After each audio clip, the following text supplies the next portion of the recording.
Turn sort of 17, 18, guys caught down the road, start drinking, had a bit of a bad car crash to repair. Does it come across rude? Possibly, but they just don't know how to speak anymore. Like, they can't hold a conversation. Honest to God, like the level that it's gone to now, it's like you've got drugs going into school, you've got like knives going into school, and you just think like, what is happening to the world? Yeah. I got sat down by like 2 coppers in a full interview, and I was Over just a Yankee candle? Over a Yankee, and I said, are we actually doing this? I need to ask you, what is the bad blood that's between Huntsman and North? Where do I start? Right, so, well, firstly, thank you for... My voice is gone. Firstly, thank you for being the first person on the Say Less podcast. Absolute pleasure. Yeah, class. So I'm going to introduce you a little bit first, because I've been waiting to say this bit, right? Yeah. So I'm joined by Chris Rigby and the co-creator of the Boost Fade, which is my made-up haircut. It is. And you're the co-creator. I came up with the idea. I didn't know what I was doing, to be fair, when we started. But So, yeah, what I wanted to do, well, mainly first of all, is like, for anybody who doesn't already know who you are and kind of what you do, explain to the people that hear it. So, Chris Rigby, everyone knows him as Riggers, to be honest with you. Everyone calls me that. Quite awkward, quite weird calling you Chris. It is. Yeah, very awkward. It's like a Sunday name, that, isn't it? So, yeah, took over this place, which was Smooth Hound, about 2.5 years ago. And this is what it is, sort of 2.5 years down the line now. We've got 7 lads in here. North Barber Shop was sort of came to me, which is hard picking a name for a shop, by the way. Where did North come from? Honestly, it took me it's so hard to try and find a name for anything, let alone like a brand. Like you said, you must have found it out with Say Less. You must have been chopping and changing between a few things. All of them, yeah. But obviously marrying it up with a logo, and it is as easy as, I was just like, I'm not going to call it Northwest, but I just thought something short, something snappy, something to me that sounded quite good. You know, like just as easy as when, like, the client gets a phone call where I'm at North. Yeah, sounds cool as well, doesn't it? So that's what I thought. So I just thought it'd been too long now, and I was just like, fuck it. Did you have any other names that were like teetering on the edge? Did you have any like other ones that nearly made the cut and didn't? I can't remember them, but yeah, me and, to be honest, I get the lads involved a lot that goes on in the shop, and they sort of help me, and we all sort of, obviously I put the ideas to them, and they would change a little bits, like with the logo, and because originally I was going to have the North logo like this, and before I changed it with the arrow, I had Blackpool Tower in, but like a bit sort of retro. Yeah, yeah. And I thought, it's a bit tacky, that. It still looked like, it still could kind of flag it as like, it's like an abstract Picasso-esque Blackpool Tower. That was the thing, and then to be quite honest with you, I didn't want to just go with just standard block letters, and then did a lot of research, and then came across it. One of my clients, again, it's lucky being in this business, you get to meet so many people, and he obviously sketched it up for me, and that's it. The rest is this. Yeah, class. Right, one thing that I'm going to do on every single one of these podcasts going forward is, you could go back in time today, yeah, to 15-year-old riggers. Yeah. What would you tell 15-year-old riggers? What advice, or what would you tell him? I'd probably take more risks. Yeah. I was very much sort of on the fence with a few things, like you're only peeking on the edge of, should I go for that job? Should I go traveling? Should I do this? Should I do that? And you sort of hang back, and then you might have been in a relationship, or you might have been advice from your parents, or, don't get me wrong, my parents have always been supportive of what I've done, but I hear people like getting that advice of, maybe just save a bit more money or do this. But yeah, I probably would have taken a few more risks in my life, because I've always said it, if you work hard, you can always get back to where you were. Yeah. You can always, if you lose, if it doesn't work out or whatever, you can always sort of go again. because. Do you think 15-year-old Riggers was scared of failure? Do you think you had like a lot to live up to, sort of thing? Or A little I bit. don't know. So I'm very close to my sister, and she's always was very much like academically better than me, and just I struggled on that part. But I always thought like, fucking hell, like, why am I not doing better at this? But I did very well on the side of like sports and sort of things like that. But that did sort of play in the back of my mind, like when you were, because quite honestly, when I was growing up, I didn't know what I wanted to be. I wanted to be a golfer to start off with. But I'm glad you mentioned that. I've got loads of bits to do with that. But at the same time, I didn't want to be sat in a pro shop selling Mars bars. No offence, anyone. But yeah, and that didn't sort of come to fruition. And you've got to stand back and realise that you're not good enough for that. And sort of think, right, what else am I going to do? Went into sales, sort of loved it. But at the same time, I wasn't mature enough and old enough to be like, right, okay, I've sort of got this background and knowledge of sales. Let's go and do something where I can make more money, or I can do things instead of I started pounding the streets, door-to-door sales. Is that what you did, door-to-door? Yeah, door-to-door. That is a rough game. All in Burnley. places. Burnley. Horrible place. Go back quickly, because I did want to speak about like the sales side as well, but you were good at golf, weren't you? Yeah, I was pretty good, to be fair. Did you go? Am I right? I think you went to college. Yeah, I went to Myerscough, did it there. Hand on heart, I didn't get in with the wrong people at all, because I'm still friends with a lot of those people. Where I got involved with sort of like a lot of the lads who were on football. I didn't gel with a lot of the golfers at all on the course. Didn't gel with the teachers. Didn't gel with the people in my class, and I turned. Sort of, I was doing quite well. I was doing all right, to be fair. Turned sort of 17, 18, guys courts down the road, started drinking. Had a bit of a bad car crash, to be fair, where someone ran into the back of me in Preston, and I was sort of out for golf. I was going through like acupuncture. I was trying to get myself back playing. And How in old that were you time, then? probably about 17, 18. So is that like quite a delicate age to like become injured in that sort of career? Probably, or? yes, because I was living in at Myerscough. Oh, so you lived that? So you actually stayed on site? I actually stayed on site. I didn't have the mental capacity to be like, right, you need to be grounded here. You need to get through your recovery. Yeah. Practice. I could go out and maybe do a few putts or go and practice on a short game. And I wasn't. I was going to the pub. I was. Not many 17. You probably can't beat yourself up. But that is the difference when you want to get to like an elite level in that sort of sport. It would be if it was like football or rugby or tennis or anything. You have to be. Do you think it'd be different if you weren't maybe staying on site? Maybe if you were at home and like, because like that in theory, it's like giving a 17-year-old lad you got your own place, free pass, like, isn't it? Yeah, free pass. Like if you want to go out, get pissed all night and roll in at whatever time you want, like, and teachers aren't going to come over and be like, oh, probably shouldn't be doing that. Well, it was, and my mum and dad will probably watch this and they know I've done worse stuff than this. But I'd be going into the shop because I maybe looked the oldest. Because we used to go away golfing with Myerscough, and you'd have to wear a suit, you'd have to be quite smart, and you go away. It's changed a lot now, but you'd look very smart. So I'd be the one with a suit on. The lads would be like, oh, yeah, there's a fiver. Fiver back in the day, like £2.75, got you like 2.5, 3 litres of cider. So I'd be coming out, and we'd just be drinking.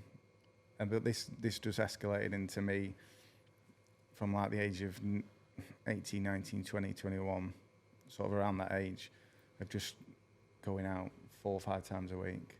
Do you think you've lost direction a bit by doing that? And do you think you sort of fell out of love with golf because of massively. the like maybe negative association you had, because you probably had this association with drinking and golf as like a... Yeah, I didn't play for a long time. I'd play here and there. I go out with my dad. My dad plays. But yeah, I fell out of love with it massively. And literally just tossed the golf clubs in the garage. Really? And, yeah. But then as I've grown up, it was probably when I was like 24, 25, started really hammering it again. And then you have kids and it goes... When you do it as like it started off as like a love for the sport, and then it was like a reason to kind of escape the house for a couple of hours? Yeah. Like obviously, guys who go out and play golf, the wives or missus will know that they're out of the house for a long time. You're out of the house for like 5, 6, 30% golf, 70% in the clubhouse. In the clubhouse, yeah. And that's unfortunately what it is. But yeah, I used it. I used sort of golf as an out when I was at college, because I wanted to get out there, play with all the guys, but then go on the piss at the same time, and it didn't work. Yeah. It never would have worked. Yeah. And you were sort of going to college for a social life, not going to college to learn.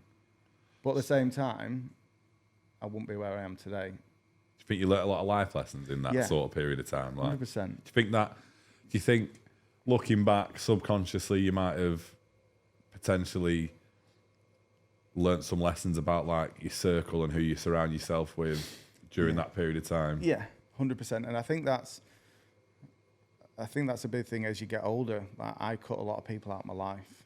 Yeah. That I just was going on a downhill sort of spiral. Yeah. And you wake up and it sort of hits you all at once. And I just thought, I need to buck up here, and I need to sort my life out, because I was creeping towards, like, I know it's not old, but like in my eyes, I wanted to be sort of my goals in life. I wanted to be sort of setting myself out into my 30s where I can be going off and doing things, because I always wanted a family. Yeah. And I didn't want to be running around being a bum, going out 5 times a week. And you Scary. can't do it. It's scary though, isn't it? Because it's like, I say it all the time, that you see people who still now are doing things that probably me and you were doing 10 years ago, and they were doing those same things 10 years ago. Yeah. But like, their lives haven't changed at all. It's still the same process of like, rough Monday, rough Tuesday, start feeling a bit better Wednesday, Thursday, then Friday comes, the buzzing ready for the weekend. They go out, they're back out, and then it's like Mondays again. It's like, oh, I'm going to ring in sick or whatever. Or you speak to them, you're like, should we go and do this, which is like something fun? And like, I don't have the money to do it. And I'm like, you can afford to get pissed fucking 4 nights a week. Well, 4 big benders a month. How come you can't afford 60 quid to go and do something fun? But it's like, I think it's probably a priority thing for most people. It's a mindset as well, isn't it? Yeah, like, definitely. But you see a lot of guys that get stuck in that sort of, like you said, that sort of routine of just being like, oh, recover Tuesday, Wednesday, feeling a bit better Thursday, bang, back at it. I like the way that you said guys there as well, because it's like, I know that we're both males, so it's not like a weird thing to say, but do you feel, I don't know what your opinion is on this, but do you think males are quite weak at the minute? Like in our day and age now, do you think the normal man's quite a weak male, or do you think? I think there's you see generations coming through, and you see it every day in the shop. There's just a massive lack of like, nobody's sociable anymore. Yeah. Like, honest to God, like, I almost had to shout at someone the other day because I said, like, see you later, mate. No, you did. No, you need to be honest here, because you did. You literally chased him out the shop. Yeah. But I was just like, does it come across rude? Possibly. But they just don't know how to speak anymore. Like, they can't hold a conversation. How important do you think in what you do? I think, well, definitely from the fact that from going and getting my hair cut loads of different places. I've been with you now, what, like 2 years? Yeah, 2-ish years. Since we moved to the new offices, wasn't it? Yeah. And I was like, oh, it's just 2 minutes away. Yeah. But how important do you think it is, especially in like the industry that you work in and that you've now got like a successful career in? How important is being able to like hold a conversation with a client? Yeah, massive. It's what I've always said, and it's like when you come in here, I want the experience, but you get to know your clients and you get to know about their interests. You get to have like that conversation flowing, like get to know what they're doing at the weekend, if they've got a family, and you dive into that, and it's about holding a conversation, because the client doesn't want you not to speak to them for 40 minutes because you don't get that connection for one. Like learning a name, I'm a big thing, you know this. Like I'm trying to learn. I'm glad that you just said this, because I was literally going to say at the end of it, I was going to go, tell everybody what you go on. So I'm trying to learn every client's name, not only mine, but every lad's name. So it's just that personal sort of touch when they come through the door. You can be like, what's happening? How are you, Fletch? You okay? Or Yeah. say like Jack walks through the door, or Chris, or whoever comes through the door, and it just is that little bit of a personal touch. And I think it goes a long way in this day and age, because I grew up, like my gran drilled it into me, like manners maketh the man sort of thing. I love that. You always say that, manners maketh the man. Yeah, it is. It's true. Like kids these days, they've got no manners. They've got a lot of, not all of them, but you just don't see a lot of respect. No respect. No. Listen, I'm not going to sit here and be like, I was a dickhead growing up, but I was always respectful to people that deserved respect. Do you know what I mean? Yeah. But I think you've hit the nail on the head there that, like, I think now, especially in like our younger days, right, in school, the naughty kids were the ones that would be like, they tell a teacher, like, oh, fuck off. Yeah. And it's like, right, you've been excluded or whatever. Whereas now I hear stories about stuff kids do at school now and think, what? But then I think because of social media and so on, people think they do it, it's right, they do have rights, but I think people, and kids especially, feel like they've got a lot more rights than what we thought when we was kids. Like, we wouldn't really do, we'd do stuff that was classed as like naughty then. Yeah, they feel like the world owes them something. Yeah, world owes them a favour. Yeah, it does, and it's ridiculous. Like, I've got a few clients, a few teachers that come in and they tell you stuff that goes on at school, and I'm just thinking, like, you used to have a bit of scrapping going on at school and things would be said, but honest to God, like the level that it's gone to now, it's like you've got drugs going into school, you've got like knives going into school, and you just think like, what is happening to the world? Yeah. But at the same time, I think of that as a father now, and I think like, it's scary. it's scary. Like, fucking hell, I don't want to be sending the two girls somewhere that you just don't know what's going on, and that's just a big problem, and that's just the world we live in now, where it's mental. I'm going to come back to it probably a bit later on, actually, about the girls. Actually, no, but this is going to be a bit annoying. You can chop it up, though, can't you, and like rearrange it and stuff like. So, you said about the girls there. So, you got 3 girls in your life. Three girls. No, I'm joking. You got 3 girls in your life, yeah? So, you got Hannah. Yeah. Olivia. Yeah. Oh, I'm going And to keep Ella. Ella, that's, mate, why? I always forget Ella's name. Chop that bit. Chop that. You got 3 girls in your life, yeah? Yeah. So, you got Hannah. Yeah. Olivia. Yeah. And Ella. Yeah. How important? So, Hannah obviously is your wife. Yes. Which I always find. I don't feel like I'm old enough to know people who are married, which is quite weird. You know what I mean? Like, I'm engaged, and I'm like, people are like, your fiance, and I'm like, what? Matt? Oh yeah, shit, yeah, I'm engaged. But like, you're actually married, so like, how important well, first we'll start with Hannah. Like, how important's Hannah been on the whole process from being like just Chris to now Chris Rigby, the owner of? Massive. Like, I was no angel when I met her at all. Like, I'd still be going out and doing things, but yeah, I think she's changed me and made me grow up a lot. Obviously, when you have the kids, you have to. There's no option. See, I disagree with that. Like you say, don't get me wrong. I'm still 80% a little bit wild. No, not disagree with that. I mean, like you say like, oh, you have to grow up when you have kids, but it's scary to see like the amount of people that kind of don't, and they just sort of offload that responsibility onto the partner. Whereas from what I see with you and Hannah, you seem like you work as like a we're a really good team, and this is what sort of I think I grew up with. My mum and dad always implemented that we're a team, all 4 of us when we grew up, and that's what I've sort of put back into what our family is. But Hannah's, I can't sort of say enough about her, to be fair. She goes, and this is the thing, I think that if a lot of guys would be honest about it, that the wives do so much work that go on, or your girlfriend, that goes on behind the scenes that not a lot of people see, that makes a massive difference. 100%. To the point, like, I put a wash on, and I'm like, scratch my shoulder. I'm like, yes, I put a wash on, and like, I come back, it's just like a Thursday, it's a long day, but I get back, it's just like, I've done all the washing. I was like 3 baskets there. I was just like, I won't get through that in a week. And then like all the cleaning's done, everything's done, the kids' clothes are out ready, and it's all the little bits that just go unnoticed that you do take for granted. But no, she's been massive. Don't get me wrong, you go through your highs and lows. But yeah, obviously I can't say enough about her really. She has been like a rock for me just to go home from, because it's hard when you're here and you're trying to sort everything out and you're trying to work, manage the place, and you've just sometimes got to go home and sort of offload. Yeah. Not in a weird way. Yeah, no. Do you think you'd have? Sorry to interrupt. So go on. Yeah, it's just she's great. I couldn't do this without her. Do you think you would have done this without Hannah? Do you think she pushed you into? Do you think? Yeah, she's always said to me like, whatever you want to do, I'll always support you with it. And it's nice, and it's sort of it's nice to know that you've got that support. Yeah. And it's really good. Do you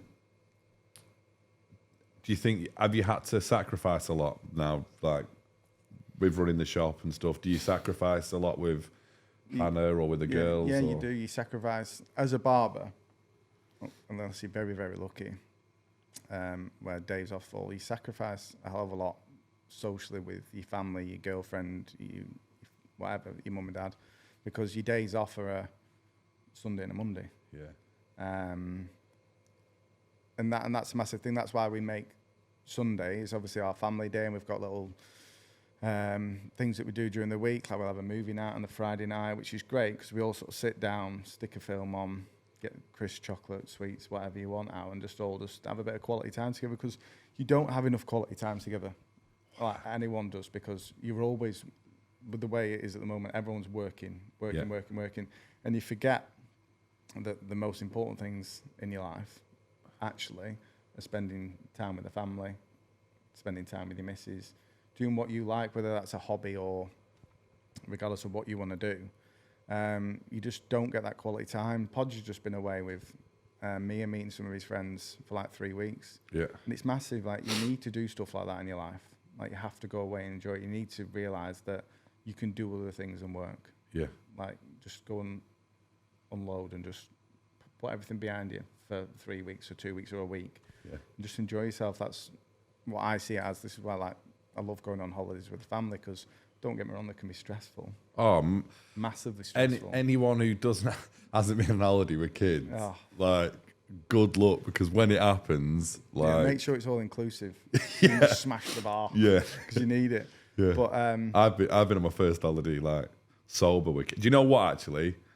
That was probably the least stressful, like, because I think they used to get pissed to try and like offset it, and then it was like a snowball. It's like, well, no, I can't really function because it's a bit too pissed, really. But yeah, I love spending time with the girls.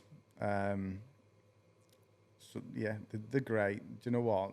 Again, I drum it into them. Manners is a massive thing. Just please and thank you. Do you change the saying, the manners maketh the man, to manners maketh the girl? I'm keeping that in my back pocket when we're a bit older. What's when you can be like wise and sit there and be like, my grandmother once told me. But no, it's something I feel like I certainly want to implement into my kids growing up. I think it'll take them a long way. But yeah, honest to God, you've got polar opposites. Ella's really creative, loves going to school, loves doing her work. How old's Ella? Ella's 6. Yeah. And you've got Olivia, who's a lunatic. Yeah, you always say that. I love it a bit. She's the youngest, though, isn't she? Yeah, well, she's 5 next week. Today, she's 5. She's bonkers. But I love it because she's got so much character. Like, don't get me wrong, when she gets me in a bad mood and she's sarcastic, she comes out with a line. But like, just some of the things she does. Like this morning, I was just like, "Just grab me a comb so I can do your hair." She's like, "Of course I can."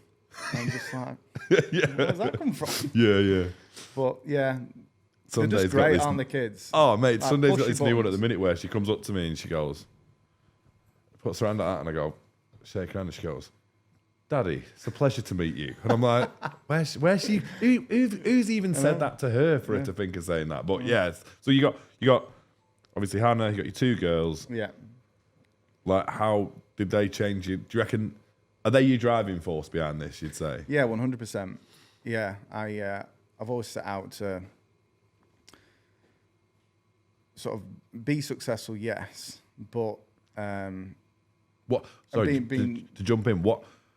So to riggers, actually, I'm going to ask it to Chris. To Chris, what does success look like to you? Is it total domination? I want 1 million barbershops, or is the success have a different meaning to you? No, I don't see. You might find this a little bit strange, but I don't see like the drive for money. Isn't it? Obviously, yes, it's up there, but it's not top of the list. Like, me to be successful is just obviously get this place to where I want it to be, and it frees me up to maybe take a Wednesday off or a Saturday off where I can spend more time with the kids and Hannah, or if they're not available, I can go and play golf.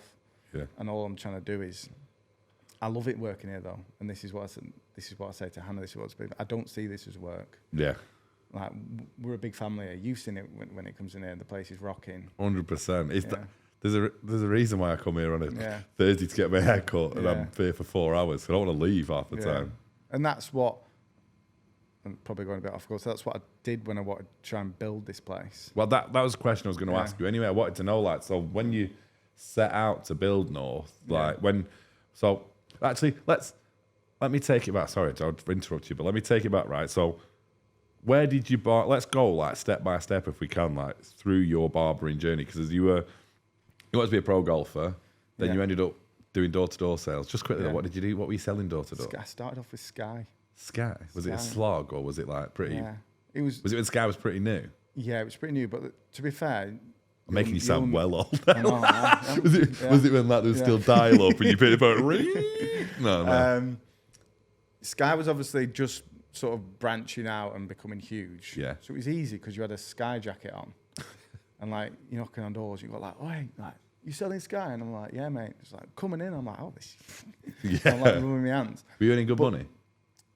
Not really. When you look back at it now, it's like, it's not really. But at the time, like, you know, it's like, very good business owners who drive sales, they get people pumped up, and it's great. You have like that feeling in you. You just feel like you're invincible. I'm just going to smash it. Like, you give me a target, don't matter, I'm going to smash it. 100%.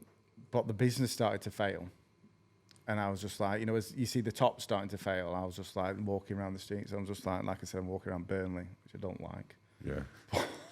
But and it was like snow was drowning into your face. So like the management above you were like didn't seem as. No, I just fell off the drive. Yeah. It was like a lot of false promises as well. Yeah. And I was just like, well, why has this not happened? Why has that not happened? And it got to the point, like I said, I was out there walking. I just thought, I'm not doing this anymore. So I literally just rang them up and said, I'm done. Was it like a proper stereotypical like jacket come off, fruit in the bin on your way home, motivational music? Still got a jacket at mum and dad's house. Mate, you need to bring it. Put that on the wall. Put that on the wall. That's like a. So did you go from Sky? Then how did you just sort of fall into barbering? Or? No, so I flirted around another few sort of jobs, sales related, and can you grab mine as well? Yeah. Yeah, please. Go on, mate. Nice one. Cheers, mate. Yeah, thank you. So I sort of like bumbled through a few sales jobs. Just wasn't just trying to make money. Yeah. Wasn't ever really How interested. old were you at this point? Came out of college at like 17, like 18, 19, 20-ish. Ended up sacking the sales off, working in a pub in Kirby Lonsdale. Kirby Lonsdale, that's quite a mission. Did you live that My way? mum and dad lived up there. Well, it's like between Carnforth and Kirby. Right. I went to school there. So I worked there for a year, maybe a little bit longer. Then worked abroad in Zante for 2 years, which loved. Loved it because you grow up. You've got to, like, you go out there, you live out there for 3, 4, 5 months, and you've got to do everything. Do you know what I mean? Did you go out there with anyone or just got on your own? Went out with one of my mates. We went out as a lads' holiday first, and then got speaking to a few guys who worked out. They were like, "Come back and work next year," and I was just like, "Doing it. It's on. I'm doing it." So did that. Worked there. Did sort of season and a half out there. Yeah, like I said, I wouldn't change that for the world. If you said, "Oh, would you go back and change?" Yeah, I wouldn't, because it sort of again makes you grow up, and you have a great time. You drank piss. You told me that the other day. I did, yeah. I'd probably change that to if I was going back. You do some stupid stuff, but yeah, that's part and parcel of it. Like, you just get involved, and it's like you said as well. Like, well, from what I can see from in the shop, and from what you said that you didn't have at Sky, like, that's part of the culture when you work away. That's like the cult sort of. It's like, well, no, you've done this. The rules are. You've got to drink. You sort of like feel like I've been there sort of like a week or two, and you're just like, I mean, I could have just gone, fuck off, I'm not drinking that. But I was just, obviously you're pissed. You've been out all day. and you just think, Didn't you say you just like waited till they were all like very hydrated? massively hydrated. I was pumping them full of drinks. So at least it was like crystal clear. Yeah. It was. It's just one of those things that you do. You do stupid stuff as a kid, but it is what it is. And But you learnt a lot though. Yeah. It was a big eye opener to like the real world, because you'd sort of go out to an island. Went out a boy, came home a man. I don't know if I came home. But yeah, then came home from that. Sort of said to myself, right, when I'm 22, 23, I need to sort of do something here, like get into it.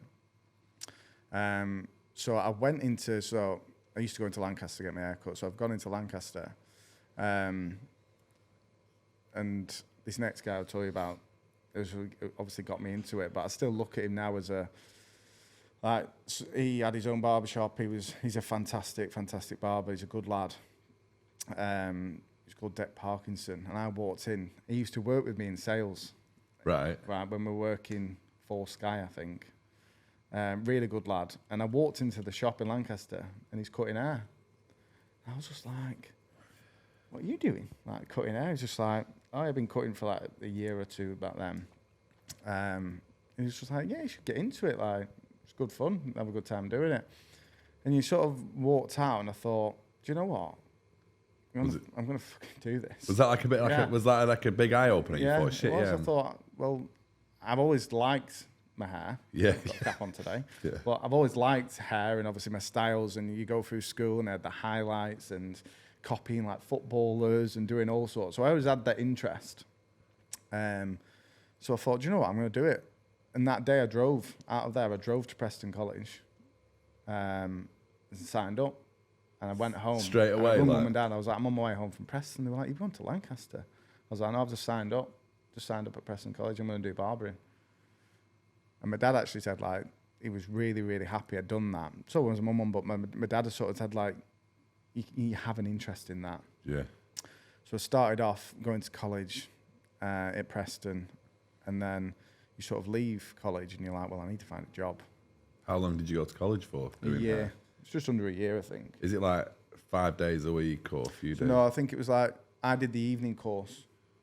So Were you still working in the bar then at this point? No, I was working as an account manager somewhere where I stole a living. I was so shit at this job.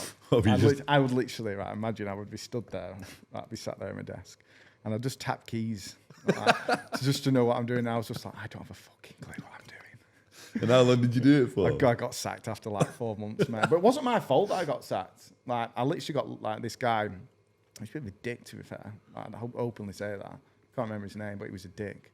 You know who you are. Yeah, whoever it is, he knows who you you know who you are. Some scouser. But anyway, he was meant to like manage me and help me through this. It was basically like looking after people's websites, but then you can put it on an app and stuff, and you'd like do all that. I didn't have a fucking clue what to do. I blagged myself into the job because I just needed money. Yeah. So I've done that, and I was doing the night course at college a lot alongside that, and then got a job at a barbershop in Carnforth, which look back at it now, like I didn't have you come out of college, it's like you're driving. I didn't have any guidance. Like, it's great, like going into a shop and someone can put you under the wing and teach you the ropes. Like, they were like scissor over comb. I was hacking people to death. If you got, like you said, like driving, you got taught the fundamentals. Yeah. Then you've got to tweak it and sort of make it your own sort of thing. It's all about learning. And Instagram back then wasn't a massive thing like it is nowadays. So, you know, like you can go on Instagram and type in and you see guys doing haircuts and doing reels. Like, back then, I imagine like hairdressing, barbering or whatever. Like, because one of my mates, he did barbering for a bit, probably around about 10 years ago, and everyone was like sort of taking the piss a little bit. Yeah. It's a bit of like whereas nowadays I think it's more accepted, like male barbers, hairdressing. Yeah, I know barber and hairdressing is different, but like some people are like, oh, you fucking barbering. I think, like me though, I think it's cool. Yeah, like I've seen it over the last sort of 10 years. You did sort of get like, like even guys were, I'm at the hairdressers. And to start off with, I had that chip on my shoulder. I was like, I'm not a fucking hairdresser. You're a barbershop, mate. Yeah. But now he just like, it is what it is. But like barbering has become like what I think is like really, really like a cool job to have. As Yeah. in, like it's quite unique. Like you look at someone cutting hair and you think, wow, I'd love to do that. Like Barbers look cool. Like I think back when I think about what barbers were like when I was younger growing up, it was like an old guy who'd wear like a pinny or a pinny sort of thing, yeah. like a weird, or like even like a butcher looking. Do you like the, Yeah, yeah. the apron sort of Yeah. thing? Whereas like now, I always think I think of Podge. I don't know why I think of Podge. You think Like Podge have one of those aprons? No, I'm not about thinking of Podge wearing an apron, like, but I think Podge has got like the tattoos on his hands and stuff. Yeah. Like wears like the cool edgy sort of clothing and that. Like I think a barber now is like someone says, "I'm a barber," like, "Oh yeah, sick." Like I think it's quite a cool. It's quite a profession to have. It's a cool industry to be in as well. Yeah. Like, there's a lot going on with it. There's a lot going wrong with it as well at the same time. Yeah, a you, lot going you wrong spoke with to it. me briefly, like said Yeah. bits and bats. It's like you see all this stuff over social media. Like, yes, people might call me old school, but you see, like, there's people like painting, obviously putting like that weird it's paint like, shit it's on like the head. it's like a paint basically. Only temporary sort of thing, but But like, it looks cool for the video. it was cool for video, but then like I look at it and like as a client, like when I go and wash my hair and go out and style it, It's gonna look shit. it's gonna look shit, and you're not gonna be able to recreate what the barber's just done with your hair. Like they can do some amazing stuff. I can't. Well- You do me a good haircut, and I can't recreate what you do with like products. You know what I mean? Yeah. So imagine someone coming in and spraying your head and saying Yeah. like, "Look at your sick shape up." Yeah, well, it's the way it's going. I don't personally like it. Is that because I'm old school? Possibly, but you just see a lot of just like rubbish. Like really, it pisses me off. Like it really does. But if you want to do it, be my guest. Like, I'm not going to judge you for it, but I just don't accept it. Yeah, I get. You've Yeah. obviously you shot. I Yeah. won't say I would- that. I You would- showed I me a would- few people. Yeah, I and would. it's I like- would much rather see like a really natural, good haircut, Yeah, like that's done with like a lot of technique, a lot of skill, than sort of painting over. This is why I call it paint, like painting over what can't be there. yeah, You're trying to create something that somebody doesn't have. yeah. So with you, I'll touch base on this dead quickly then. So you said there about like Instagram and so on. It was an absolute. I know you, so I know like for the questioning stuff to do the pod. Like I've done quite a bit of research, but your Instagram is Zilch. dry. It is Do you dry. know what I mean? There is Yeah, like it is there's not bad. much on there. Like there's quite a bit on the North one. There's not enough Obviously- on that, to be fair. I need to pull my finger out with it. It's something that I've never really done. I keep my social life, as you've probably seen on Instagram, I keep my social life very quiet. I don't post, but I feel like I don't want to post because I feel like a lot of people post just because For the sake of for post. the sake of posting, like materialistic things. Like you just like, what's the point? Yeah. Like you probably seen my socials. Like my personal Instagram, the only post that ever go on my personal one is when Ellie puts a video on of our daughter, and then she like invites me to collaborate. Whereas before that, but on obviously the one that I do for the branding and everything like that, I post on it daily. But do you think, especially with North and the direction that you want to take it in, that's quite funny. North and the direction you want to take it in. Nice. Do you think that social media is going to be a big part of that, or are you still going to stay sort of in your ways where it's a bit like? Because I say it to Jake all the time. You're an apprentice, and I'm like, Jake, you need to start doing videos. You need to start doing videos. I do need to sort of put a lot more on there and get a lot more content out. You're fully booked though, so yeah. I'm thinking if world is- domination isn't on the cards, then like, I do you need to? I don't see myself with, and I don't see myself having another shop right now. Never say never, but we get on so well in the shop. Yeah, I just wouldn't want to break it up right now. Obviously, I've done the refurb. This is like second refurb now. it looks sick as well, by the way. We've obviously smashed it out, which I'm really, really happy with. There's a few things to do. There's a few touch-ups still to go. But yeah, I want to build this and make sure this is absolutely concrete. Yeah, before you think about anything else. Yeah, because you never know what's around the corner. Like you don't know what's going to happen. So I'd rather make sure this is absolutely set before I dived in anywhere else or did anything else. It's pretty cool. I always worry about like AI and stuff taking like people's jobs and all stuff like that. But with barbering, like I know for a fact that I will never let a robot cut my hair because that would That'd scare the hell out of me. A robot with a cutthroat razor, No. like, is not something that I'd be part of. So I think barbers, realistically, I imagine, aren't really gonna. They're not going to go anywhere. So your industry's you look pretty at it sort solid. of like longevity of the industry. Yeah, there's always people are always going to grow hair. Yeah, I people imagine. are always going to grow hair, but at the same time, like you said, with what's going on with the world. Again, though, like I've always said that someone said to me, like, "Oh, robot will be cutting your hair one day." It's like, fuck off.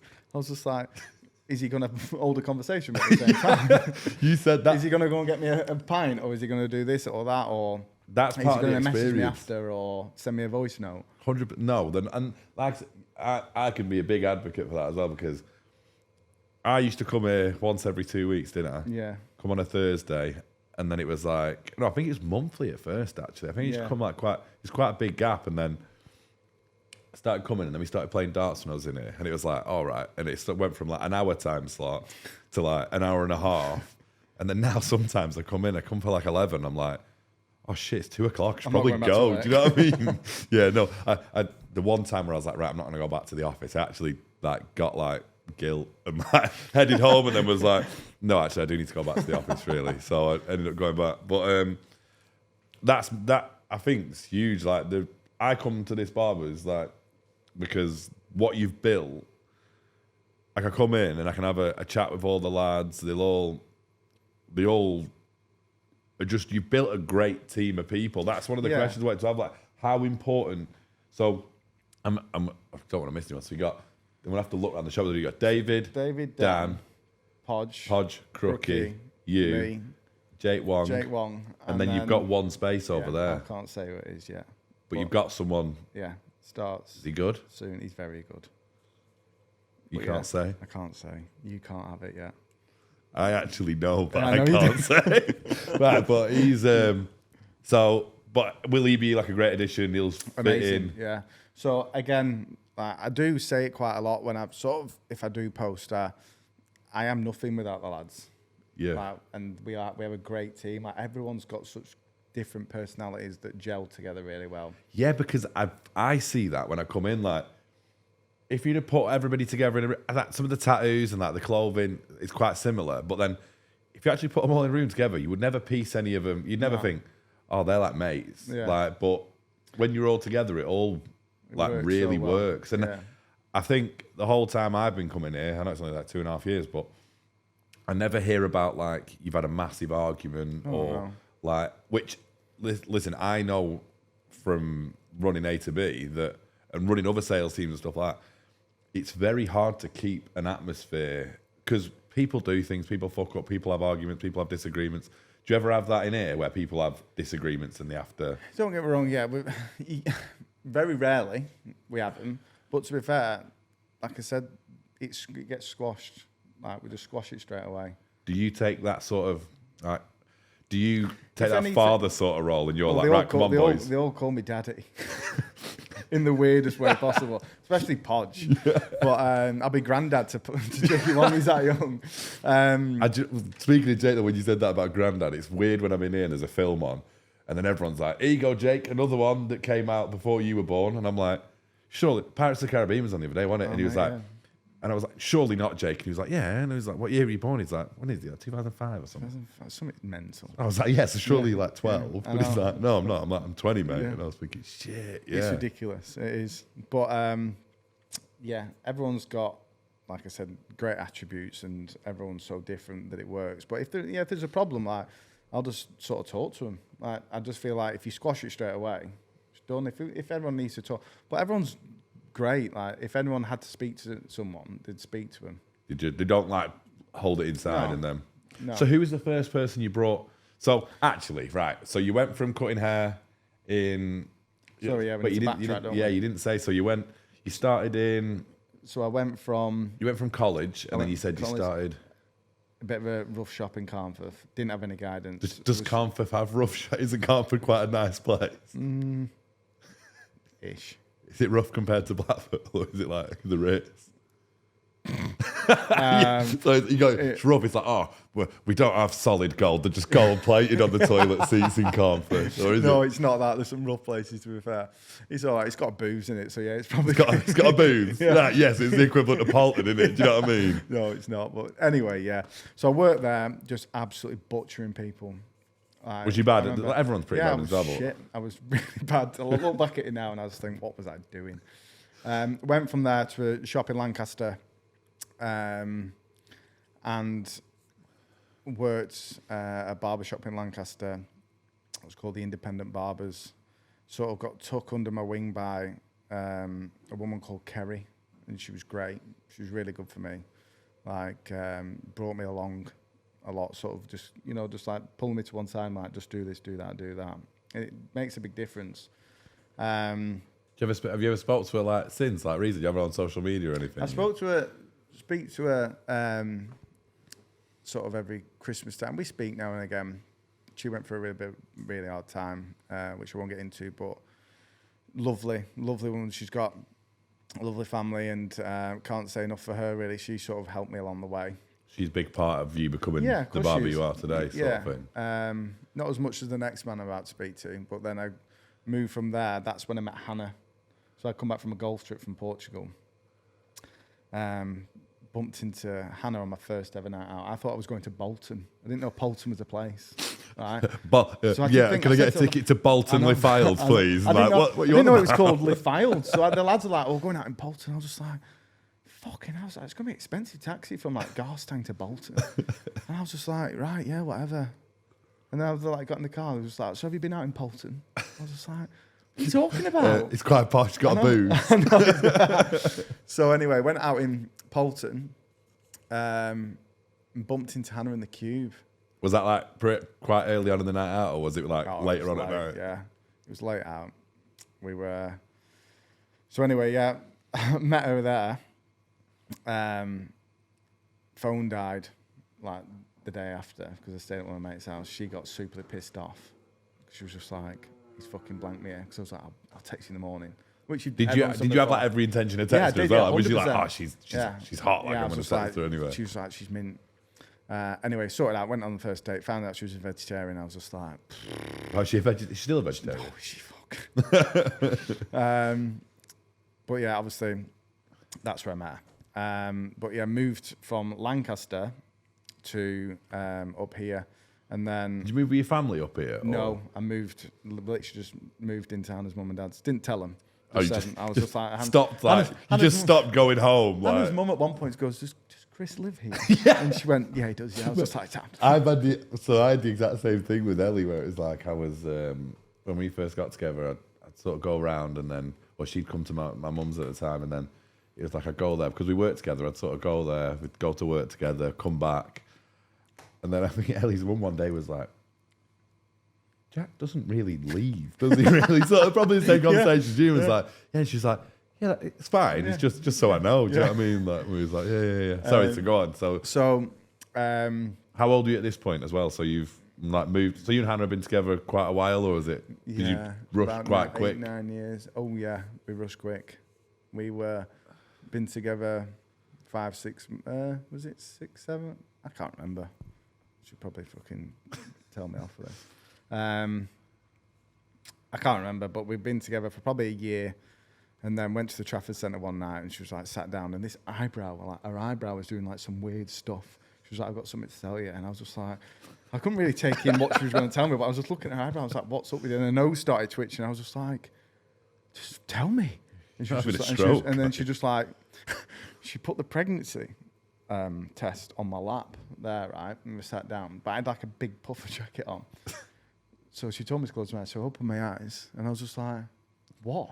She was just like, look down. So I looked down, but I can't see it. I'm like, so I'm starting to get agitated now. I'm just like, what is it? And she pulled it out, and I just went, shit. Did you shit yourself? I didn't shit myself. I said shit, but I didn't shit myself. I was so excited. Yeah. I've always wanted to obviously be a dad. Yeah. So excited. And she was like, you can't tell anyone. So I just fucking made a beeline for the Disney store and bought like a little onesie or a little sort of like pajamas pack. She was just like, I was just like, I'm going to be a dad.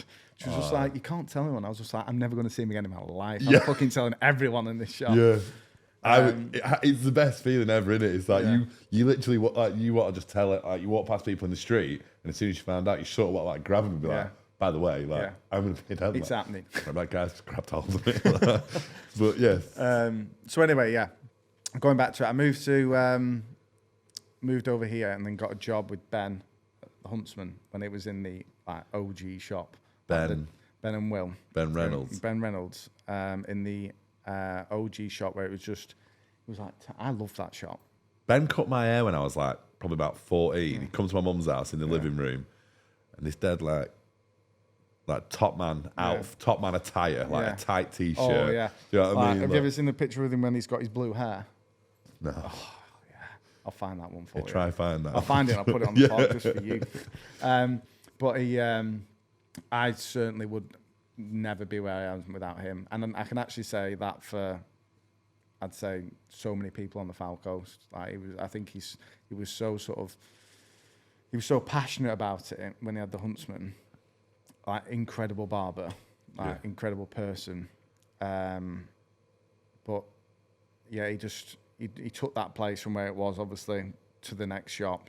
Because it used to be probably about the size of like there, wasn't it? The probably, first one was tiny. It was probably like if you took off where the door is and sort of run it down here, it's probably like that length of that shop. Like a galley kitchen sort of thing, wasn't it? Where it's like dead thin so and good, narrow. though. Loved it. Yeah, it was we class. used to call it the cave where I worked. Yeah, you worked at the end bit, didn't you? They shoved me in the cave in the dark corner. And then Podge came. And obviously we outgrew that and moved on. But generally like going back to Ben, he was just, I think he influenced so many other people on the Fylde Coast hair-wise. Yeah. Whether like hairdressing, because he started off as a hairdresser. Yeah. So I think, he was just incredible. I don't think I've ever heard anyone have a bad word to say about them, ever. Like, I don't have a bad word to say about him. A lot of girls that will have a lot of words to say about them. A lot of them. He's done bad haircuts before. No. But, I can't say enough about him. Like, again, I would not have this if it wasn't for him at all. But you learn a lot from him. And, like, I still ring him now. Like, he's a client of yours now, isn't he? He comes in here. He comes in here. Dan cuts his hair. That's pretty... How come... Not it's anything to do with me, but like, how come Dan cuts it and you don't cut it? He's very good. Oh, is that why? Dan's very, very good at cutting Dan's hair. going to love that when he hears you say that. I'm big anyone up who's really good at cutting hair.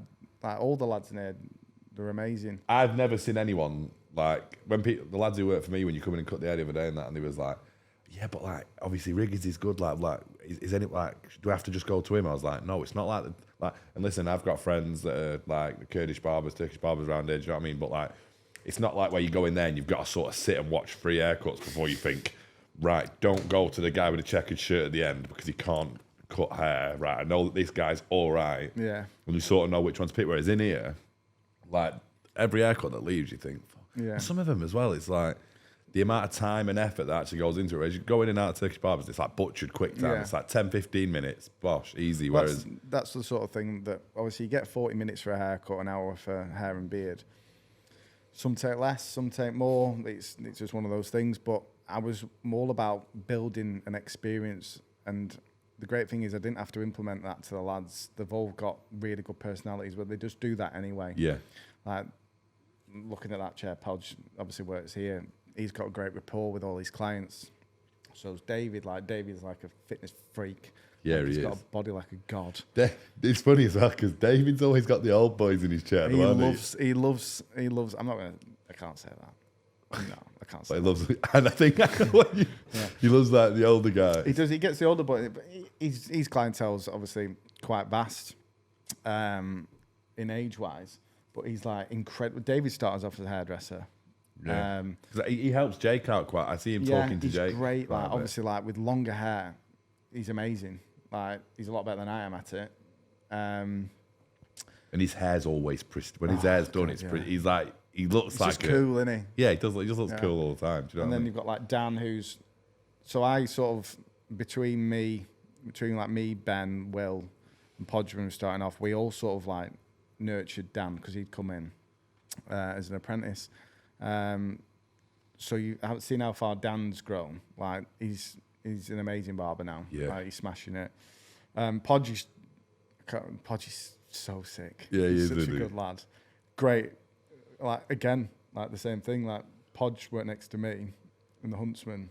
So you've seen him literally go Yeah, from nothing. not being able to cut hair. Yeah, so I used to cut Podge's hair.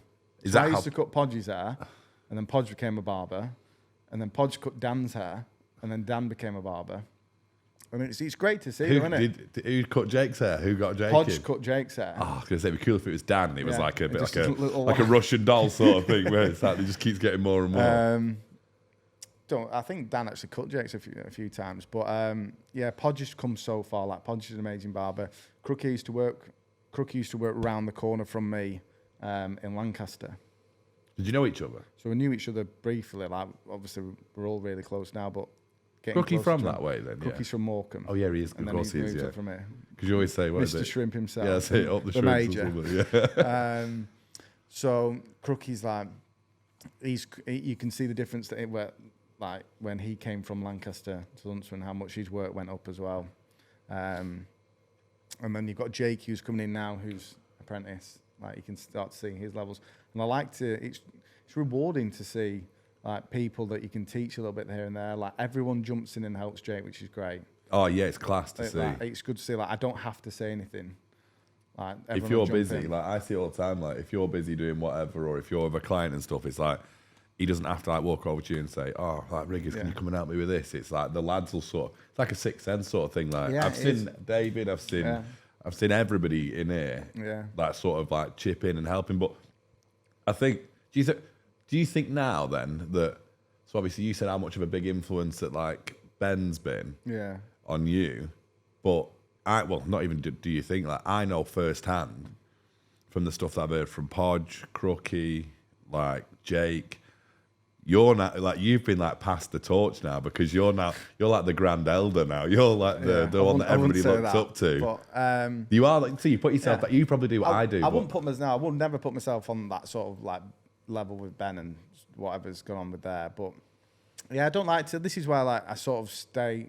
I do like to stay out the limelight a little bit. Like I don't sort of get involved. So obviously I'm doing something like this because I like doing stuff like this. But like social media, I never want to put myself out there as. I never wanted to be the face of North Barber Shop. Like I own North Barber Shop. Yeah. Like, this is my rules. This is how it goes. I'm quite chilled out. I'm quite glad you sort of the question. So you journey from being a barber, and then you moved down here, and then you was under Ben. So what's like the dynamic shift that goes from, I'm working with Ben, to thinking, do you know what? I've got a lot of respect for him. But was it a mutual level of respect where he was like, I'm going to open my own shop, and it was kind of like a bit of a proud moment where Ben was like, yeah, go for it? Or was there a different dynamic shift? Was there something, because everybody knows that there's like, I'm not going to say there's a feud because like it's probably like, there's not like gang wars between barbershops, but it's like everybody knows that now. It's like, if I were to get my hair cut at Huntsman now, I'd probably walk in, they'd be like, he's from the other side. What's he doing over there? Sort of thing. Do you know what I mean? So like, it's kind of not against each other, but what happened there? Like, what's the? So I had already, before Ben had sold the shop to Will, I'd already sort of said to Ben, I opened up and said, I do want to have my own shop one day. Whether that's in a year, 10 years, I didn't know how come you didn't buy it off Ben? He offered it to Will first. Oh, really? Because Will was his first. Will's been there. Yeah. Will was there probably like a year before. His first child.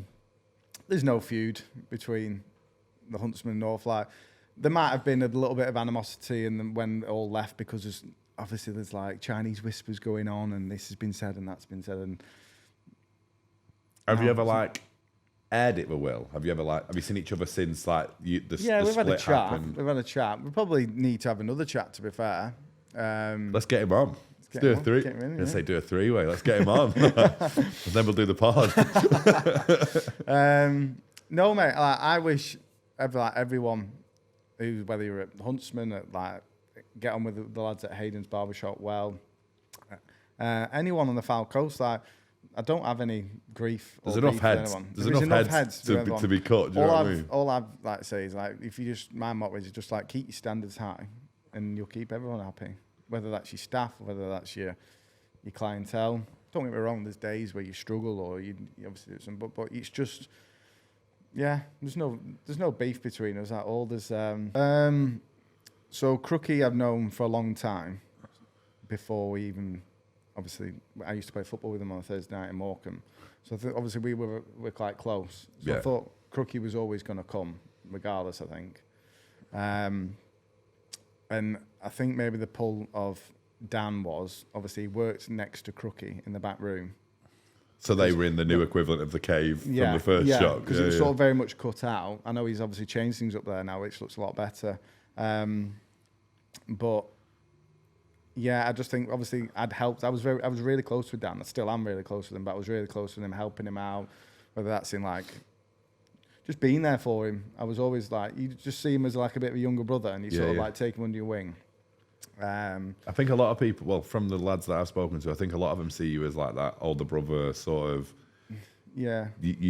I don't think you give yourself enough credit. Like a lot of people look up to you. Like I'm yet to speak to anybody, same as like you said about Ben. Like I'm yet to speak to anybody that's ever had a bad word to say about you. Like everybody fucking, even some people like you know, like you cut Max there, my business partner. Yeah. He's a man of very few words, and even he's like, yeah, he's dead sound. Do you know what I mean? And that's from Matt is like a lot. Do you know what I mean? Yeah. No, like I really do appreciate obviously people saying those things, but I've always sort of I always started off when I was younger aiming to please too much. Do you know, I was always trying to do too much to be whether that like being with mates and stuff, and you ended up getting yourself down a bit of a rabbit hole sometimes, and like you can't back out of things. And I just thought, do you know what? Just be who you are. Like if people don't like it, they don't like it. You learn to grow up, and you learn to say, I've said many things in this shop that I shouldn't have said, and in the Huntsman that just slip of the tongue, which people look at you and think, fucking hell, Riggers, you can't say that. And you shrug your shoulders and just think, I'll learn from it. Yeah. But yeah, like it is. Yeah, I just love getting on with people in the shop. Like all the clients are great. Well, so you brought Crookie. Crookie came. Dan came. So is that the order it went? So was it just you and Crookie at first? No, like? so it was David was already in here when it was Smooth Hound. So you inherited David. I inherited David. Do you know what? I couldn't have picked a better person to be in the shop. Class. Like legend. Yeah. Doesn't turn the fucking light bulb off in the back room every night he goes out, but he's a legend. So you had David. So the way it goes, like Riggers. So then it was David. So we came in with David, me, Crookie, and Dan. So there was 4 of us. And then Podge came like a year later. Was that like? So Podge coming a year later. Did he want to come earlier on, or was he just sort of? Was it because I've had the same sort of scenario where when we set up Paid to Be, there were certain people that wanted to come and work for me that worked at the previous place where I worked, but I think looking back, they were probably kind of holding out to see if it was going to be a success before they then came. Whereas we've got like some people who come at the beginning, like Jamie, who came at the beginning, and he was just itching. He was like, I just want to come straight away. I want to come straight away. And he's still with us now. So it's like, do you think it was waiting to see how it panned out, or? Honestly, I couldn't say because that's for him to say. But for what I saw and what I heard and what I briefly spoke to him about, one, I don't think he was ever going to throw Will under the bus with so many people leaving at once. He was very faithful to him in that way, which you've got a lot of respect for, because he quite easily could have said, right, that's it, I'm going with him. But he wanted to stay. Like he said to me, I wanted to stay and like see where it went, and like you said, just see what sort of came from it. And then I think he saw how things were going over here, and obviously we were starting to move in the right direction, and the shop's being changed around. And did he ring you or like reach out? I imagine he still stayed in touch, but did he we still definitely stayed in touch with him. We just got speaking one day. Because everyone goes to me, Riggers, like you go and poach people, you're fucking ruthless, and then you how do you sleep at night? And I'm just like, I've not poached anyone ever. Like people have generally sort of come to me, or we've had a conversation. I've sort of said, well, I'm not going to sit here and say there's not a position open, because there is a position open. Yeah, of course. If you want it, it's yours. Like, I'm not dangling the carrot. I'm just being straight down the line. But if you want it, it's yours. Yeah. But again, we get on so well as a team. Like everyone fits in, and I think like you just like piecing a jigsaw together, and that's what I felt like I was doing, building the shop, changing it around, and then so we got the shop and it wasn't how I wanted it. So I thought, save some money, do a refurb, and I was just like, right, needing new chairs. So I thought, sack it off. We're going to do it properly. But totally built the shop, new chairs, got everything in, and I wanted to build a place where the lads felt proud of coming in. Yeah. I feel proud to come in, but it's a nice place to come and work. Yeah, 100%. I think you've absolutely smashed it. Like, everyone I speak to who comes in here, everybody who works here, I think you've hit the nail on the head with like what you've set out to achieve. And like I said, you've got, what's your plan now though that you've got? So you got the new guy you can't speak about. You got Jake. So that'll put you as full capacity. We'll be full. We'll have a little switch around with chairs. But yeah, we'll just be full. See how it goes from there. Like I said, it's not never say never will I ever do anything else. Because I'm not sort of, I'll never be deluding the fact that somebody else might want their own shop. Yeah. From here. I'm not thinking that might never happen. It will happen.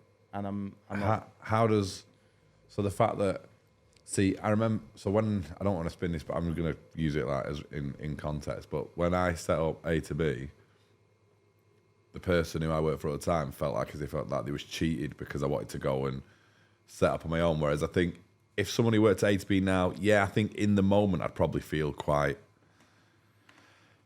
disheartened because you know that you're losing a part of the team sort of thing. But in a way, you sort of also think that you've give them enough resources and you've done enough for them to sort of think, yeah, I am capable of sort of doing this myself kind of thing. Do you think that... Yeah, you've like laid the foundations for someone to build on, and from there. Would it hurt though? Yes, it would hurt, but it wouldn't hurt in a wrong way of like hatred, of like, I'm angry because you've gone. I'd be upset that I'm not going to be with you every day and get to see you as in like as a work colleague.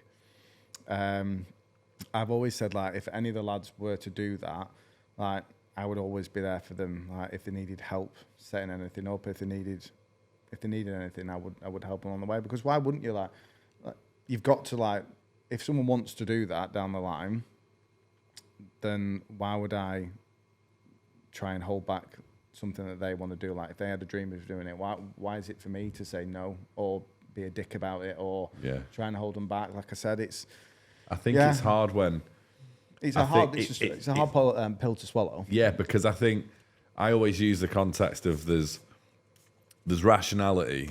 You've got rational-based responses and emotional-based responses. And because you've got such a close relationship between the team you've built, it's hard to see it from a rational point of view because emotions are going to be involved because you care for them. Do you know what I mean? Whereas if you looked at it from a rational point of view, it's like, you're obviously progressing, you want to progress, you want to have your own sort of shop, blah, blah, blah, blah, blah. Yeah. Whereas emotion involved, like, well, no, because I don't want to lose you, I don't want you to go. Don't get me wrong, like, you'd do everything you could do to keep them. I'd try everything I can to keep them. But I want to keep them, you want to keep them. You want them to want to stay. Yeah, you want them to want to stay, but at the same time, we're like really, really good mates. Yeah, you are. Like, really close.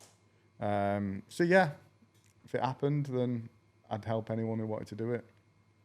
Class. So how long have you been a barber for now in total? Nearly 10 years. 10 years. 10 years. Like, quick fire answer, what's your best memory throughout your whole career? What's the one memory? If I say, what's your best memory? What's the one time that stands out? Getting the keys for this place. Is it? Yeah. Yeah. Explain to me what it felt like.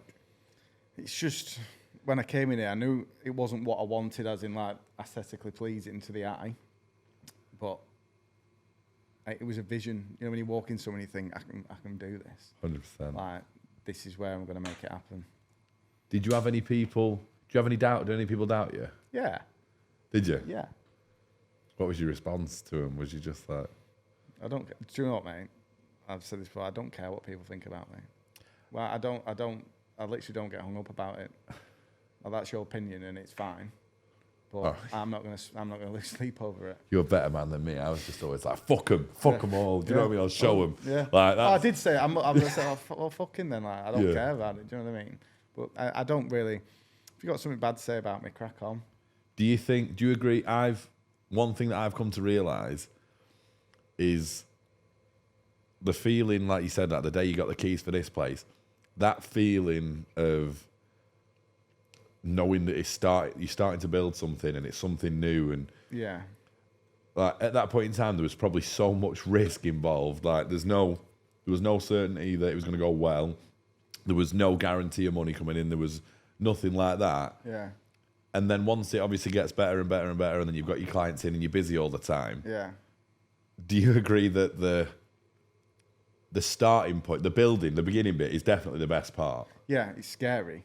It's Like, scary, and really at the time scary. you panic. Whereas looking back, you think, "Oh fuck, I'd love to go back to that point." Like I remember the times where I'd be thinking, "Shit, like what are we actually going to do?" Like, and you panic, things, wouldn't you? And you do things slightly differently, but you just think, well, how am I going to learn at the same time? I don't know. I say this all the time. Like when I speak to people, like, I probably wouldn't change anything, because like there's little bit, like there's sometimes where I've gone home, I remember it, and I'm like head in my hand sort of thing, and I'm thinking, what is going on? Like this has gone so pear shaped. Like what the hell is happening? And then when everything starts to go really well, Yeah.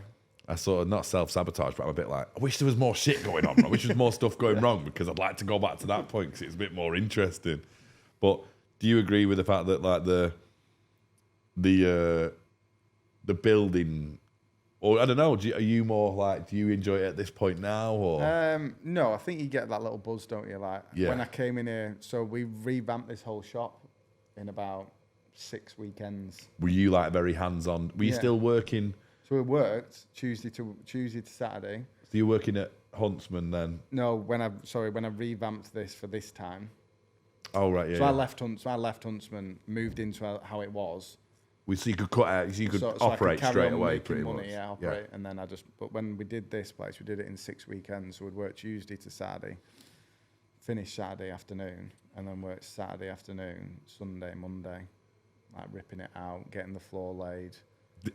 Were you like? Were you like me? I loved that part. Loved it, but I panicked a lot because you sort of have to make sure that things were done to a point where the lads can still work, and it doesn't like a bombs hit it. Yeah. And it still looks clean, and a client can come and walk in and think, oh, like not a lot's changed. Like some people, so you know, obviously we used to have the seating area here. Yeah. People would just come and stand in this area. Bear in mind, I only moved it to here. They would just come and stand here. Oh, what, we moved them over there? They congregated like sheep over here. I was like, you can sit down if you want. But like, yeah, I just wanted to make sure that things were done. And like I said, I only have to put the lights in, and that's it. I'm done, man. Yeah, look, like, you don't realise how... That's actually quite a bit of wasted space before, wasn't it? You don't realise that. But I think because you work on a booking system as well, like, I think there's been... Well, there's like, if people's kids are getting their haircut and they sit over there and stuff like that or whatever, but like, I've never seen that like rammed where there's people like stood up. You get your odd like hour or two where you've got a kid coming in and they bring the family in, and like, it does get a bit busy.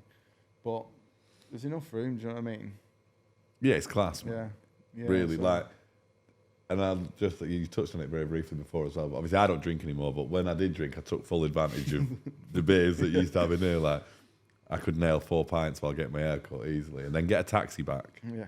I would get, in a taxi. Always get a taxi back. But is that something do you think that's quite, like, when I tell people, I'm like, mate, that's cool. Like, yeah,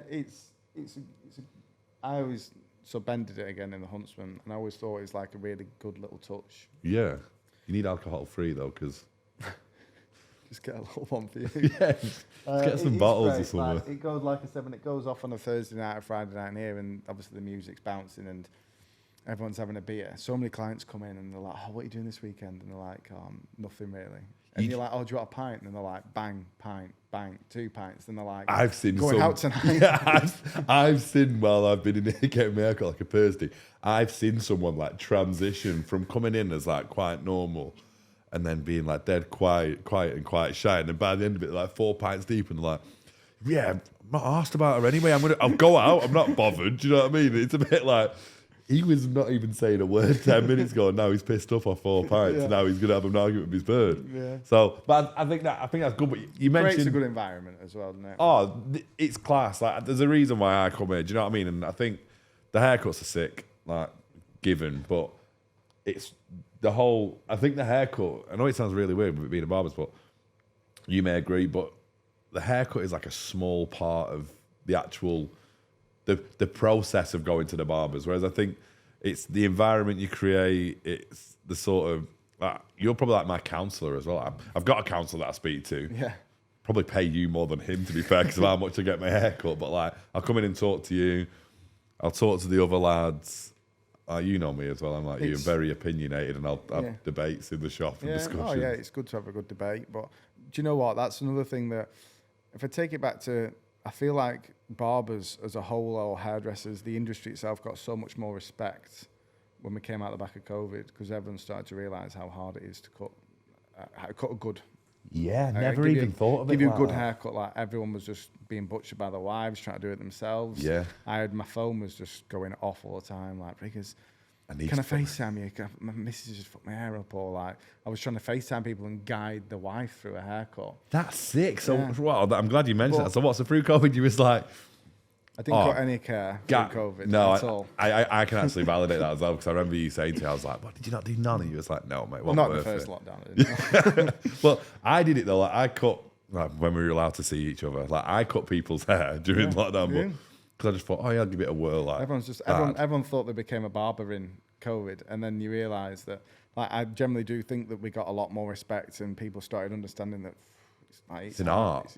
It's hard. Like, you're painting a picture at the same time. Do you know what I mean? Mate, that's why I said about having the lads in the Say Less gear in here, like, because I think it's people take a barber for granted. Probably used to take barbers for granted and think it's just like, because back in the day it used to be like a free back and sides and whatever. Do you know what I mean? I remember I used to go to one in Bisping Village, just used to get like the same length all around the back. And what's that called? Is it a just like a three? I just have like a one all around the back and the sides. Oh, like a buzz cut. Yeah, and then like a 4 on top or something. What's that? Short back and sides. That was it. Buzz cut, yeah. So I get that, but I think now people see it as a lot more of a. That's why I said about Say Less branding and stuff, and that's why I give the guys some of the gear, because I thought they're advocates for it, because they've sacrificed so much of their own time to actually get good at something that majority of people actually probably just take for granted and think like, oh, well, I thought all barbers are good. It's like, well, no, not all of them, mate. Yeah, it's a lot of work that goes into creating a really good haircut, because you've got to think about it, like, when you come in the shop, like, when you're doing your consultation, when you're speaking to them about what they want with the hair, you've got to take into factor like head shape. Yeah. Like, secondly, what type of hair they have. Like. Yeah, I don't know why you used to let me get that fade that I used to get, where it made me head like an alien, whereas this complements it. This is a boost fade, by the way, because it's got a little flick here. But yeah, you used to just let me get that haircut. There's so many factors that go into creating a good haircut for one person, and it's how you adapt every day and every client to create sort of a good haircut. Yeah. Well, you said before as well, actually, I'm glad you mentioned it about the.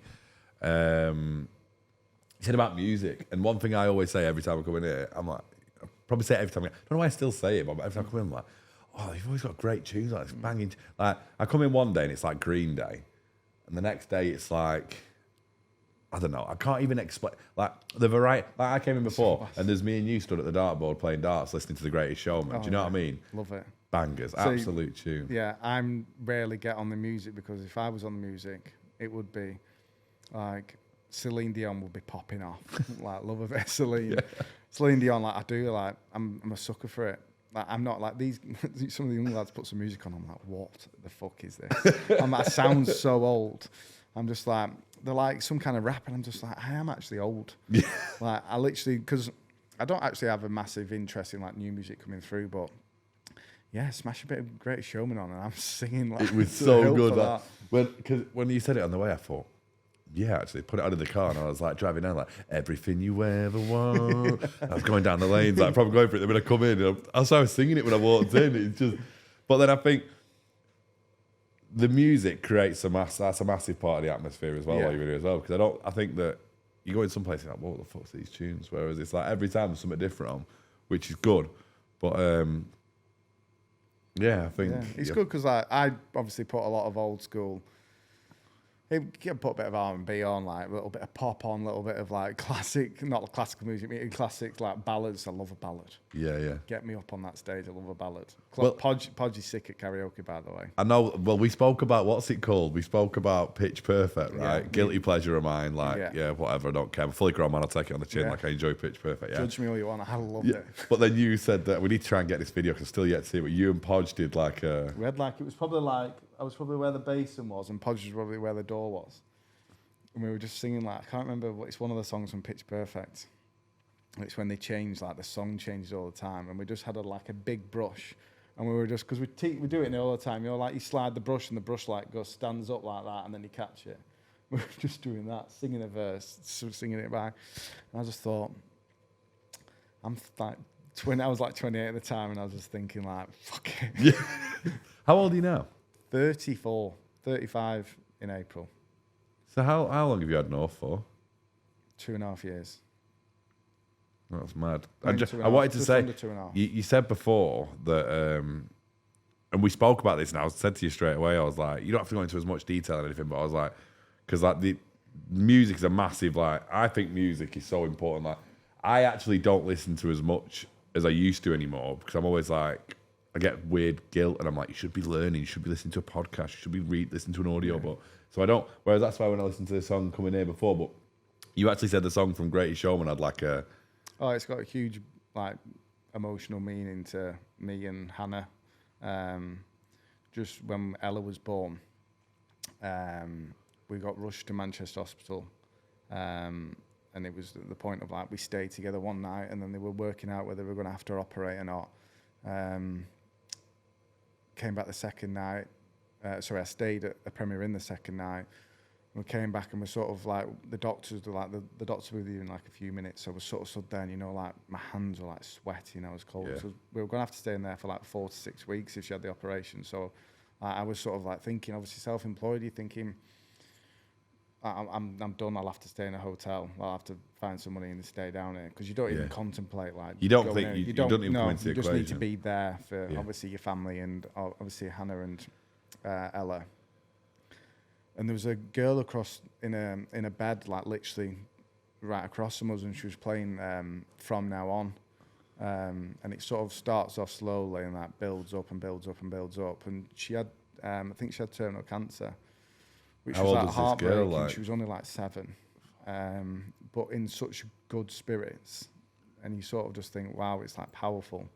And obviously when the doctors came over, and I'm thinking, right, like worst case scenario, like 6 weeks. And like they came over. Bear in mind, we've had like 5 hours sleep in place like 2 days. And at this point, she's just been born, hasn't She'd she? literally just been born. Yeah, she was 3 days old. No, 4 days old. So you've not even had a chance to go home and enjoy your new baby. It's just like no, it was just it wasn't nice at all. And then as the doctors came in, they said to us, they were just like, right, we've assessed everything. Can you come back and see us in sort of 6 months, and we can X-ray her again? And it was like that. Obviously, just emotion like rushed out of me, and this song's blaring in the background. And it's obviously like you can come back. I can't remember how it goes now. Home again, something like that. yeah. And it's like you said, it's home, and you just like I was just like bursting into tears. And Like it's a amazing. button. Yeah, mate. Yeah, I was just crying my eyes out, and I was just like, it's amazing. Like that song for me, the rest of my life will just be connected to that point. Yeah, that's what he said, wasn't it? It's like song. Whereas, God forbid, but like if it was different news, that song coming on could have had such a different effect, like and a it could negative sort of twist on things. Yeah, but honestly, God, mate, like. And she's fine now, though. She's fine. Yeah, she's fine. Yeah, she's terrorizes you. Oh God, yeah. But yeah, like you get a little bit emotional, sort of talking about it and speaking about sort of hard times that we've gone on. But it's nice to now we sort of sing that song at home, and she doesn't have a clue. But you and Hannah know. But me and Hannah know that, obviously. What gets me going? I'm a right baby. Well, not a baby, but I'm quite an emotional guy. But when you were telling me before, I was like, right, suck it in. I thought, second time round, I'm actually all right. I'm not going to get upset. Whereas I'm now, I'm like, a little bit. But it's, it hits home when you have kids. Like, like it's just that unconditional love that you have for this tiny little thing. You always know you're going to love them. And then I think when they come, someone I know had a baby, I think like 6 weeks before Sunday was born. And he said to me, he's like, mate, you know you're going to love him, but he's like, if the doctor came in with a chainsaw and was like, your baby dies or you chop both your legs off now. Chop them off.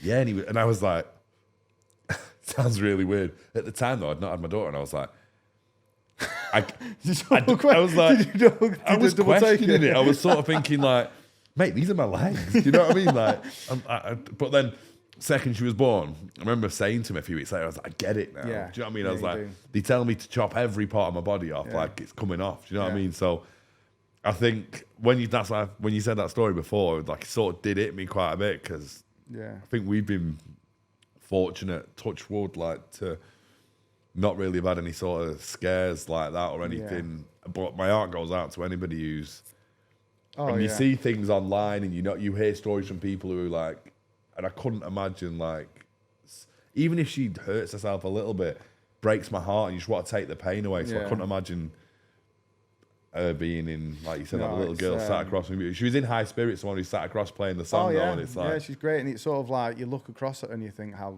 lucky you are, as in like how lucky you are. Yeah. Like not to have that for your child. Like you must think of like their parents, what they're going through. Oh, and God. It just must be hell. So if she's watching and she's... If she's watching, she'll probably be... Hopefully, she's got through it, but she'll be about 14 now. Yeah, because Ella's 7 and... Because I remember you saying at first she was playing it and it's dead loud. Yeah, and I was sort of just like... I've had like hardly any sleep and I was just like, fucking knock that song down. I was just like, it's a tune, but just knock it down a little bit. And then obviously like flick of a switch, I was just like, turn it up. Class. Praying but yeah, things you go through in life, but again, it makes you appreciate what you've got. 100%. And then the one other thing I did want to say, so you said you're positive from like your career. What is there a negative? Is there one thing that stands out throughout your career and you think, at that point, I just thought, I either thought this or you thought, I would rather be doing anything else? The summer, I can see a twinkle in your eye. So there'll be plenty of them. I'm just trying to think of the worst one. I went for a really shit time when I left Lancaster, which I'm not going to go into because it's a long story. I'll tell you one day. But I went for a really shit time where I basically got thrown under the bus for something I did do, but I didn't have a clue I'd done it, if you know what I mean. But what, at the shop you were working at? Yeah, like it was just awful. Like ended up in court over like something that cost like 15 quid. You can't dangle a carrot like that, surely. Like what? If you've been to court for it, was it settled? Yeah, well, I wasn't. Yeah, they cleared me. Oh, Sam, there you go. Yeah, fucking yes. Can we not talk about it then? Yeah, you can talk. I'll do a quick version. Basically, like on the Saturday when we used to work at Lancaster, we had a Saturday girl, and she would take our money and put them, take our money to the bank. So, rent went out on a Monday. So she put our cars next to each other in the back room. I remember rushing off because me and Hannah were I was taking her away to, where did we go? In Germany. Where did I go in Germany? Cole? Is it Cologne in Germany? I've just made myself sound stupid. Cologne in Germany. I can't remember. It'll come back to me. And then we flew out there and we did the Christmas markets. And then obviously like a few days later, I'm driving back to Hannah's house and I get a phone call and it's a copper on the phone. It was like, it's Chris Rigby. Like, it's whoever his name is from Lancaster Police Station. I was just like, yeah, of course it is. Like, hung up. Thinking someone's winding me up. Rings back. No, it's thinking. I was just like, all right, it might be the police. Anyway, what had happened was I'd picked up the other woman's card. Who worked in the shop? Who worked in the shop. And we had exactly the same Halifax card. Okay. Picked the card up. Okay.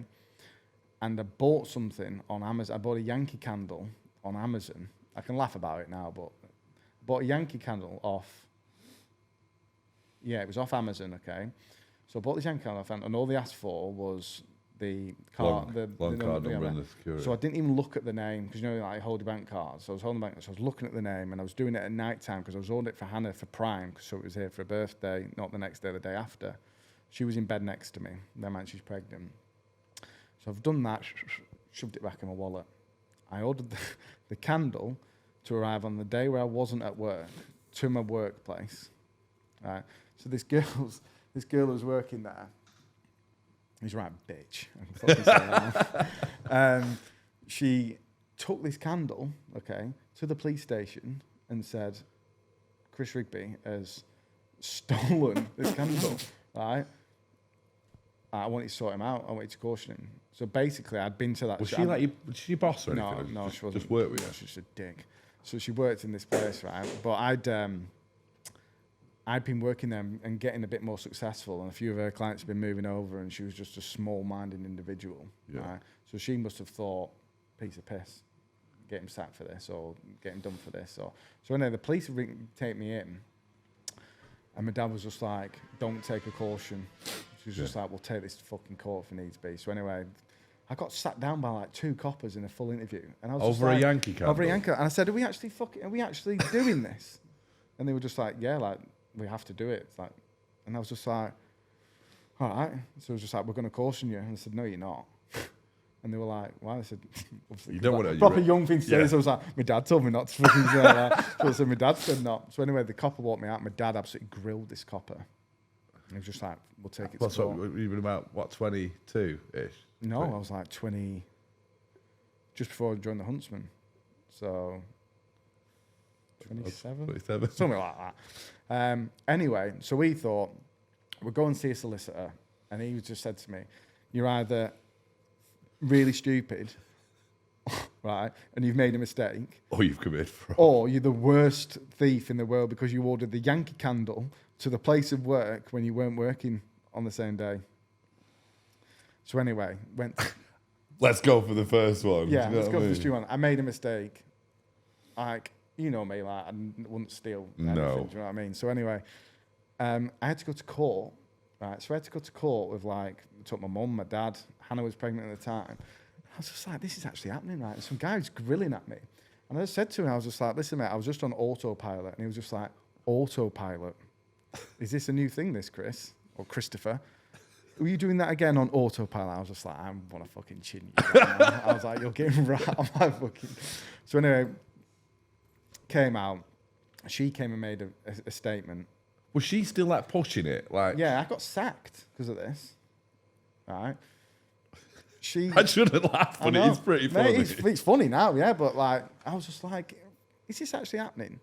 So anyway, went through court, got cleared. They came out and was just said, it's a clear, obvious mistake, because I actually went on Amazon and proved that you can make any order. Without using the name on the card. With a different name that's attached to a different address, okay? You don't tell me that you committed more fraud. No, I didn't. To prove a point. No, I didn't. I did it with my mum's card. Just gives that card back so I can spend some more money on it.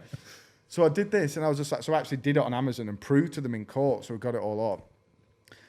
And I felt like saying to him at the end, I was just like, have you ever heard anything so fucking ridiculous? Like, what a waste of time. What a waste of time. So I got cleared of everything, and then I went after the old boss. What, for like unfair dismissal? Yeah, unfair dismissal, loss of money. Did you get it? Did you win? Yeah. Yeah, sucker. Yeah, it's right. Yeah. And do you know what she said to me once? This fucking horrible bitch, and she can fucking look at this now. She went to me, she was just like, you'll never make anything, Chris, if you've not living in your own house or got your own business. And I remember saying those words, and those words sort of like... What, you never have your own house, you never make anything, you never have your own house, never have your own business. Yeah. And I look back at it now and I just sort of laugh now. Because I know she's still working there. Battered old boot lady, just... Yeah.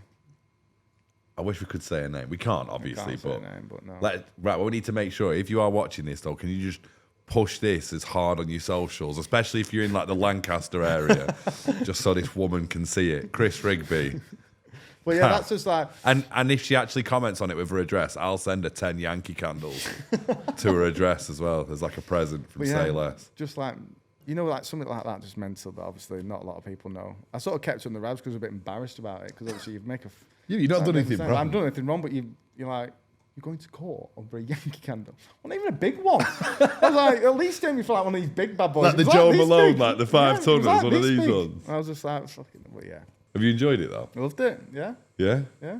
It wasn't even awkward, actually. No, it wasn't. Either. I thought it was actually going to be awkward. It wasn't even awkward to start with. No. And I've learnt loads, which I was buzzing about, to be fair. I am buzzing. So, yeah. I appreciate that. Done, dusted. Done, dusted. Glad you've had a good time. No one will ever take the crown that you were the first guest on the Jack Fletcher Say Less podcast. Yeah. These are mint, by the way. Yeah, they are cool, aren't they? These are mega.